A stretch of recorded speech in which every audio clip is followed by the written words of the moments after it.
4 years ago, corporate America flooded the zone with DEI programs right after George Floyd. And now CEOs are dropping them like a bad habit. Axios says mentions of DEI during corporate earnings calls are down 75%. Businesses realize just how toxic it is. And now the term's so radioactive, Democrats are redefining it. DEI is now a racial slur. I am a young black man, a young black mayor in this country. We know that there are a lot of racists and folks who don't think I should be in this job. I know that. I've been black my whole life. I know how racist and racism goes in this country, but my focus is always going to be on those people. I didn't want to be out there that night answering questions about DEI. I'm worried about the loss of life. We know how ridiculous that is. Those folks are afraid, as I said this week, to use the N-word. Let's be clear. Not every black hire is a DEI hire. Far from it. But what they want to do is turn DEI into the N-word to scare you away from discussing it. They made up the word, but you can't use it. And if you can't say DEI, you can't criticize it or get rid of it. And that's the goal. Chris Rufo is a senior fellow at the Manhattan Institute, and he joins me now. So they created DEI, and now we can't say it. Yeah, it's quite convenient. The same people who have spent billions of dollars building up DEI bureaucracies in government, in universities, even in private corporations, are now saying that it is a verboten. It's a forbidden word. You can't talk about it.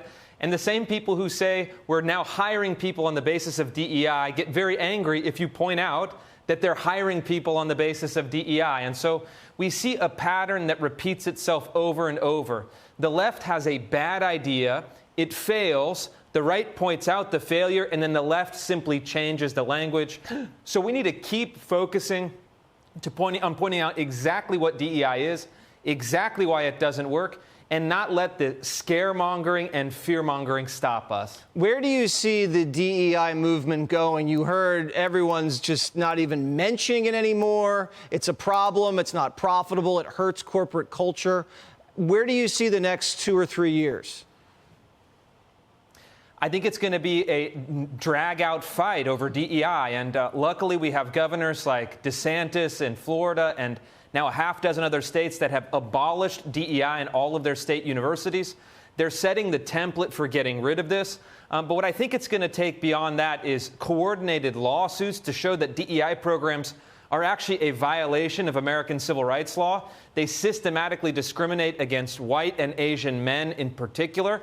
And it's going to take mobilizing public opinion so that we're talking about the facts, we're talking about the truth, and we're talking about getting back to a system of colorblind equality in which everyone is treated equally as an individual, not as an avatar of their race or sexuality, which is against the very principles that we should be fighting for in this country. We can already predict what's going to happen. The minute you get in there and start uprooting DEI programs, you're going to be savagely attacked as attacking civil rights or taking away legal protections for minorities.